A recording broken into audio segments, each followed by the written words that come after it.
রয়েছি ঐশ্বর্যের ভূমিতে, আস্বাদন করছি মাধুর্য লীলা, মধুর লীলা। ভগবান শ্রীকৃষ্ণের অনেক আস্বাদনীয় রস রয়েছে, তার মধ্যে পঞ্চরস প্রধান।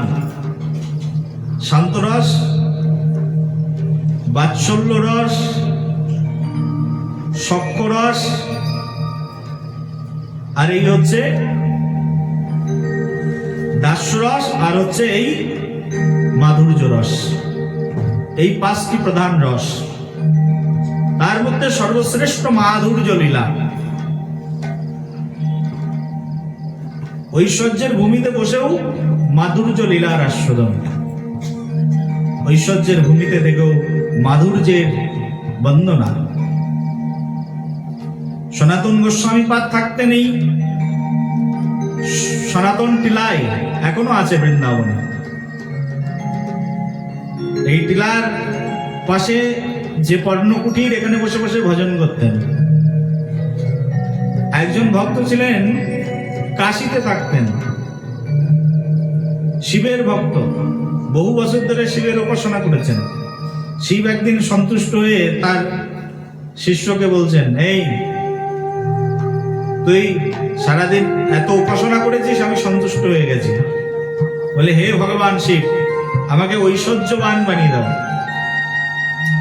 শিব দেখছেন এত বছর ধরে সাধনা করে ও আমার কাছে টাকা পয়সা অর্থবিত্ত চাইছে, ঠিক আছে, টাকা পয়সা অর্থবিত্তই দেবো, ওকে ঐশ্বর্যশীল বানিয়ে দেবো, কিন্তু আমি দেব না। তোর দেওয়ার মালিক একজন আছে বৃন্দাবনে, যা সেখানে বসে, সেখানে গিয়ে তার কাছ থেকে চা পেয়ে যাবে। বলে, কে? তোমার চেয়েও ধনবান? বলে, আমার চেয়ে ধনবান একজন বসে আছে বৃন্দাবনে, তার নাম হচ্ছে সনাতন গোস্বামী। বৃন্দাবনে গিয়ে তাকে গিয়ে বলবি, আমি পাঠিয়েছি, তোমার কাছে সবচেয়ে বড় ধন যেটা আছে সেটা আমাকে দিয়ে দাও। চাইলেই দিয়ে দেবে।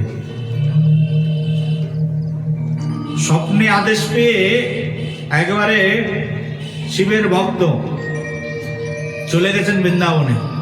বৃন্দাবনে গিয়ে খুঁজতে খুঁজতে দেখেন একটা ঝুপড়ির মধ্যে এক বাবাজি বসে রয়েছেন, তার নাম হচ্ছে সনাতন গোস্বামী। দেখেই তো আর শ্রদ্ধা হচ্ছে না। বলে, আমার প্রভু শিব, সে থাকে ছাই ভস্য মেখে শ্মশানে, তাও ঠিক আছে। ছাই ভস্য মেখে শ্মশানে থাকলেও তার স্ত্রীটা কিন্তু অনেক সুন্দরী, নাম কি? পার্বতী। ছাই ভস্য মেখে থাকেন, তাতে কি আছে? তার সৌর্যবীর্য এমন, তাকে দেখলে সবাই পাগল হয়ে যায়, তাকে সবাই প্রণাম করে, তাই না? শিব গায়ে ডিটারজেন্ট হিসাবে কি মাখে? ছাই ভস্য মাখে, পাউডার গায়ের। আমরা যেমন দামি দামি পাউডার, তারপরে দামি দামি সেন্ট ইউজ করি, ভগবান শিবের সেন্টও আলাদা, আর ভগবান শ্রীকৃষ্ণের বসন সজ্জা সবকিছু আলাদা। একেবারে বাঘের চামড়া পরে বসে থাকে, তাতে কি আছে? কিন্তু শিবের অনেক ঐশ্বর্য, শিবের ভক্ত অনেক, ফলোয়ার্স অনেক, শিবের কাছে অনেক পাওয়ার আছে, কিন্তু দেখতে এরকম। কিন্তু এ তো সনাতন গোস্বামী একেবারে জিরো। কার কাছে পাঠিয়েছে আমাকে? আমার প্রভু। ঠিক আছে, পাঠিয়েছে যখন নিশ্চয়ই কিছু না কিছু তো আছে। ভগবান শিবের প্রতি বিশ্বাস, যে সনাতন গোস্বামীর চরণে গিয়ে একেবারে লম্বা করে প্রণাম। সনাতন গোস্বামীকে বলছেন, গোস্বামী পাদ, আমি বহু দূর থেকে এসেছি আপনার কাছে হাঁটতে হাঁটতে। এখন কাশী থেকে যাত্রা করলে যেমন 2-4 ঘন্টার মধ্যে পৌঁছে যাওয়া যায়, তখন তো আর এরকম ছিল না, হাঁটতে হাঁটতে চলে গেছে। এসে বলছেন, গোস্বামী পাদ, আমাকে ভগবান শিব শঙ্কর পাঠিয়েছেন, আপনার কাছে নাকি অনেক বড় ধন আছে, সেই ধন আমাকে দিন, আমাকে ধনী বানিয়ে দিন, আমার ধন ঐশ্বর্য খুব প্রয়োজন। এই কথা শুনে তখন সনাতন গোস্বামী বলছে, রে এমন সময় এসেছিস যখন আমার কাছে কিছুই নেই, যখন ছিল তখন কেন আসিস? বলি, কিছুই নেই মানে? আমার প্রভু তো আপনার কাছে পাঠিয়েছে, কিছু আছে বলে দিন। আসলেই সনাতন গোস্বামী সত্য কথাই বলেছেন। সনাতন গোস্বামী তো আগে এই বঙ্গদেশেই থাকতেন, এই বাংলায় থাকতেন। বাংলার গৌড়ের রাজা হোসেন শাহের মন্ত্রী ছিলেন, প্রচুর সম্পদ ছিল তখন। এক নৌকা সোনা দানা নিয়ে তিনি রাজ সভাকক্ষ থেকে বেরিয়ে চলে এসেছিলেন। তাহলে কত ঐশ্বর্যের মালিক ছিলেন সনাতন গোস্বামী। বলছে যখন ছিল তখন তোরা আসিসনি, আর এখন এসেছিস, দেব কি? তবে একটা জিনিস আছে আমার কাছে। বলে কি? বলে একটা জিনিস, একটা কোষ্ঠী পাথর আছে, একটা পরশমণি পাথর আছে। যে পরশমণি পাথরটা আমি ওই সামনে যে জঙ্গলটা দেখা যাচ্ছে, ওই জঙ্গলের মধ্যে ফেলে রেখেছি, ওটা খুঁজে নিয়ে এসো। তখন বলছে এত দামি জিনিস জঙ্গলের মধ্যে ফেলে রেখেছেন? বলি আরে সাধু, খুঁজে খুঁজে খুঁজে খুঁজে একেবারে জঙ্গলের মধ্যে থেকে অনেক সময় খুঁজে খুঁজে ওই পরশমণি পাথরটা পেয়েছি, নিয়ে এসে সনাতন গোস্বামীর হাতে দিয়েছে। সনাতন গোস্বামী তখন হাতে নিয়ে বলছেন এই হচ্ছে পরশ পাথর, এই পরশমণি পাথর তুমি কোনো লোহাতে স্পর্শ করবে, লোহার সঙ্গে সঙ্গে সোনায় পরিণত হবে।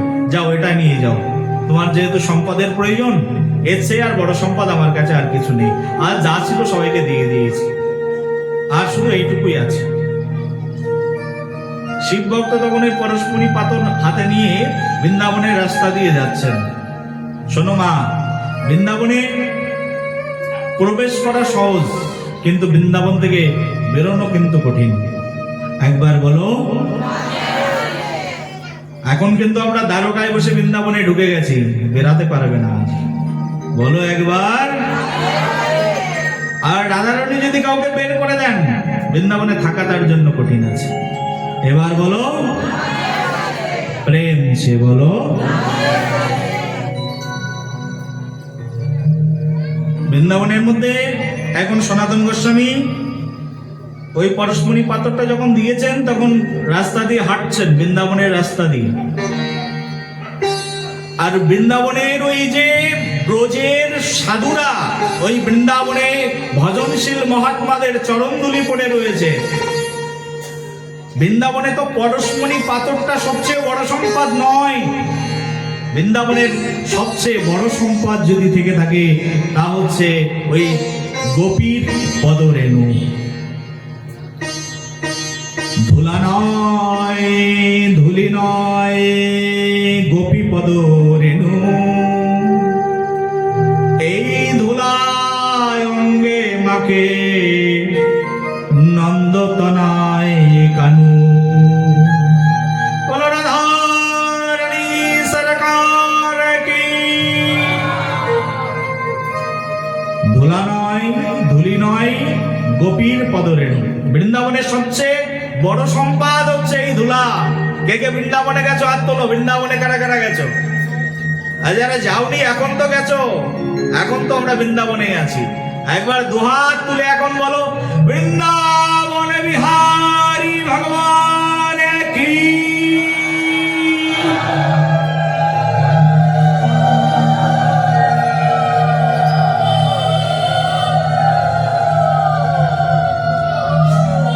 এই বৃন্দাবনের ধুলা যদি কোনো পাপীর গায়ে লাগে, সেই পাপী বৈকুণ্ঠেতে যায়। বৃন্দাবনের ধুলা হচ্ছে। রাস্তা দিয়ে যখন যাচ্ছে, পবন দেবতা এমন করে প্রবাহিত হলো, একেবারে উড়িয়ে বৃন্দাবনের ধুলা একেবারে সেই শিব ভক্তের গায়ে লাগিয়ে দিল। যেই না বৃন্দাবনের ধুলা তার গায়ে লেগেছে, মন একেবারে অন্যরকম হয়ে গেছে, মনের গতিবিধি চেঞ্জ হয়ে গেছে। এসেছিল সম্পদ গ্রহণ করতে, ঐশ্বর্যশালী হতে, কিন্তু বৃন্দাবনের ধুলার মহিমা এমন, আহারে। বৃন্দাবনের ধুলার কমনীয়তা এমন, বৃন্দাবনের ধুলার, ব্রজের ধুলার শক্তি এমন, একজন পাপীর মনকে পর্যন্ত পরিবর্তন করে দিতে পারে বৃন্দাবনের ধুলা। পুরো তার মাইন্ডের গতিবিধি চেঞ্জ হয়ে গেল। আহ, কি বৃন্দাবনের ধুলার মহিমা! বৃন্দাবনের ধুলা যখন উড়ে উড়ে ওই শিব ভক্তের গায়ে লাগলো, ভগবান শিব তাকে এই জন্যই হয়তো বা পাঠিয়েছিলেন, যাও বৃন্দাবনে যাও। বাবা, বৃন্দাবনে গেলে না ভজন সাধন করা লাগে না, ভজন সাধন এমনিতেই হয়ে যায়। একবার বলো, প্রেম সে বলো।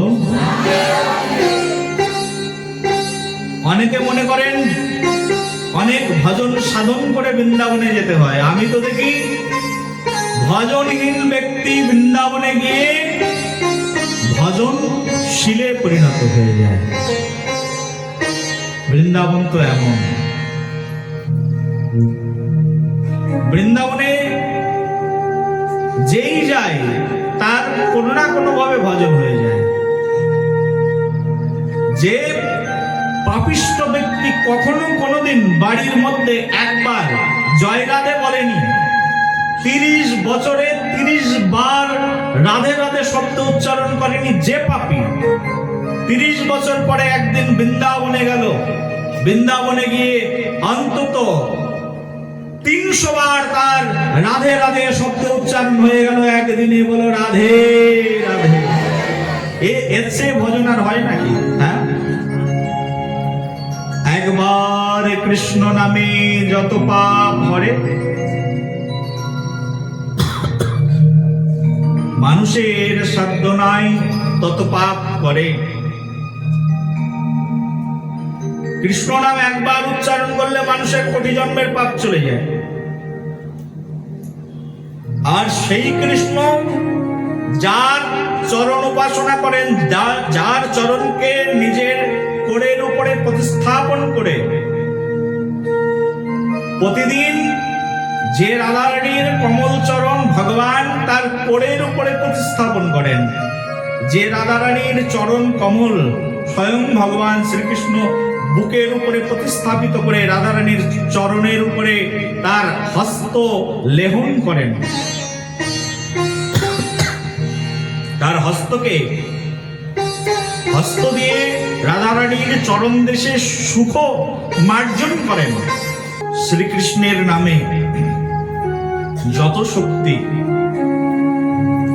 সব শক্তির আধার একমাত্র শ্রী রাধারানী। বলো রাধে রাধে। বলো রাধারানী সরকার কি। কৃষ্ণ নাম কখনো পূর্ণ নয় যে নাম ছাড়া, কৃষ্ণ কখনোই পূর্ণ নয় যে তত্ত্ব ছাড়া। সেই তত্ত্বই হচ্ছে স্বয়ং শ্রীমতী রাধারানী। বলো রাধারানী সরকার কি। যদি কেউ বলে কৃষ্ণ, অপূর্ণ থেকে গেল। যখনই কেউ বলে শ্রীকৃষ্ণ, শব্দটা এবার পূর্ণ হয়ে গেল। কারণ এই শ্রী মনেই হচ্ছে রাধারানী, তারপরে যুক্ত হয়ে গেল কৃষ্ণ। কেউ যদি বলে কৃষ্ণ, অপূর্ণ থেকে গেল। কেউ যদি বলে হরে কৃষ্ণ, এখন শব্দটা পূর্ণ হয়ে গেল। কারণ হরে মনে রাধারানী আর কৃষ্ণ মনে স্বয়ং কৃষ্ণ। কৃষ্ণের পূর্বে রাধারানীর নাম উচ্চারণ হলেই কৃষ্ণ নাম পূর্ণ হয়ে গেল। যতক্ষণ পর্যন্ত রাধারানী প্রতিস্থাপিত না হচ্ছে ততক্ষণ পর্যন্ত কৃষ্ণ অপূর্ণই থেকে যায়। এই হচ্ছে আমাদের গৌড়ীয় বৈষ্ণব দর্শন, এই হচ্ছে আমাদের গৌড়ীয় বৈষ্ণব ভূষণ। ভক্তগণ, শ্রী বৃন্দাবনে রাধারানীর যত করুণা, সমগ্র জগৎ ঘুরে আমি এত করুণা আর কোথাও দেখিনি। করুণার অর্ণব অম্বুধ হচ্ছে স্বয়ং শ্রীমতী রাধারানী। অর্ণব শব্দের অর্থ হচ্ছে সমুদ্র। করুণার অর্ণব অম্বুধ অর্থাৎ সমগ্র পৃথিবীর সকল করুণা যাহাতে নিবিষ্ট তিনি হচ্ছেন স্বয়ং শ্রীমতী রাধারানী। এই বৃন্দাবনে এই শৈব সাধক যখন এই রাস্তা দিয়ে হেঁটে যাচ্ছে না, হেঁটে যাওয়ার সময় বৃন্দাবনের ধুলোগুলো উড়ে উড়ে একেবারে সেই সাধকের গাত্রে এসে লেগে গেল, আর সমগ্র অঙ্গ যেন শীতল হয়ে গেল। এ কি পরম কমনীয়তা! কত জায়গার কত হাওয়া তো খেয়েছি, কিন্তু এমন স্নিগ্ধতা আর কোনো বাতাসে নেই, এমন প্রেম কমনীয়তা আর কোথাও নেই। একেবারে মানুষের চরিত্র পরিবর্তন হয়ে যায় শ্রী বৃন্দাবনে গেলে। শৈব সাধকের মন পরিবর্তন হয়ে গেল। বলি, ওই সাধু বাবা বৃন্দাবনের ঝুপড়ির মধ্যে থেকে সবচেয়ে মূল্যবান বস্তুটা জঙ্গলের মধ্যে ফেলে রেখেছে। তার মানে এর চেয়ে আরো মূল্যবান বস্তু ওই সাধকের কাছে আছে। জঙ্গলের মধ্যে যে বস্তু ফেলে রাখা হয় তা কি কখনো মূল্যবান হয়? নিশ্চয় এর চেয়ে বড় জিনিস তার কাছে আছে, আমাকে তাহলে ওই জিনিস নিতে যেতে হবে।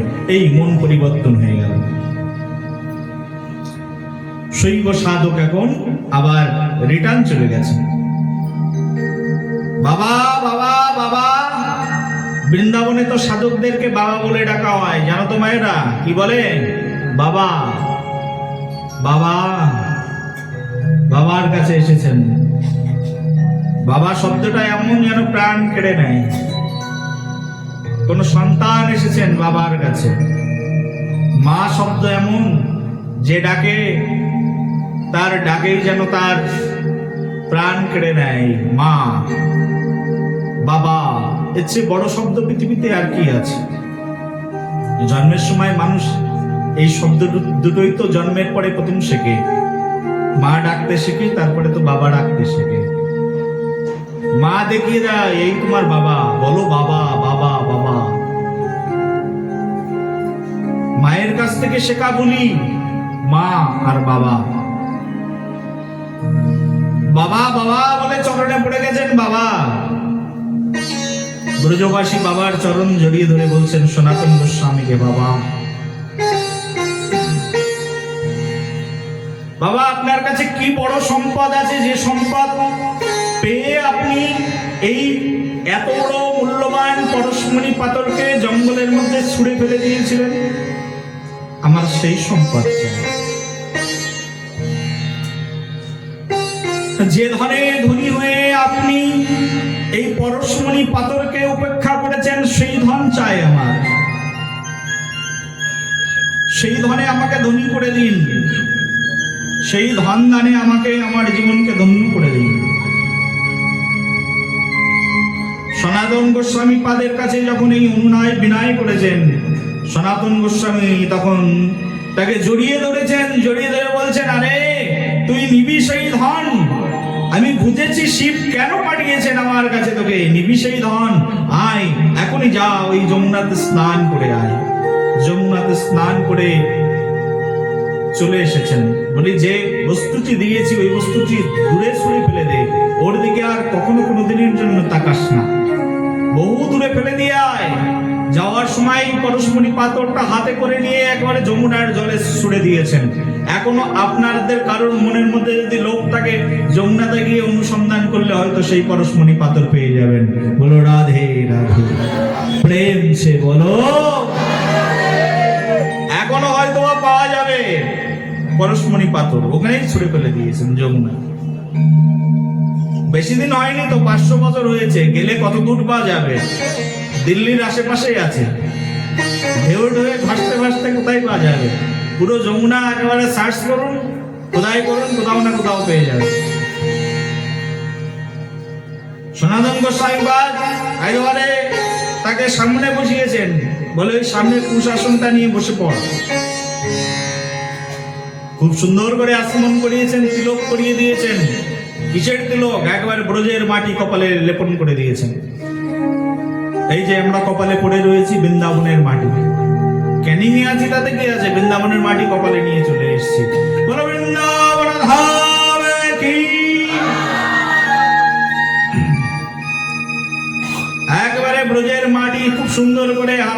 লাগিয়ে একেবারে কপালে তিলক করে দিয়েছে।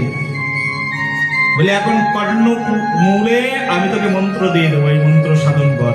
এটাই হচ্ছে এই সম্পদ, যে সম্পদ পেয়ে আমি এই পরশমণি পাথরকে দূরে ছুড়ে ফেলেছি, সেই সম্পদ হচ্ছে এই সেই সম্পদ হচ্ছে এই দিব্য নাম। একেবারে কানের মধ্যে গোপাল মন্ত্র প্রদান করে দিয়েছেন। একেবারে যেই না দীক্ষা মন্ত্র কর্ণরন্ধ্রের মধ্যে প্রবেশ করিয়ে দিয়েছেন, আর তখন তার হৃদয় মন একেবারে সব পরিবর্তন হয়ে গেছে। বসে বসে ভজন শুরু করে দিয়েছে। এই হচ্ছে আমার বৃন্দাবন।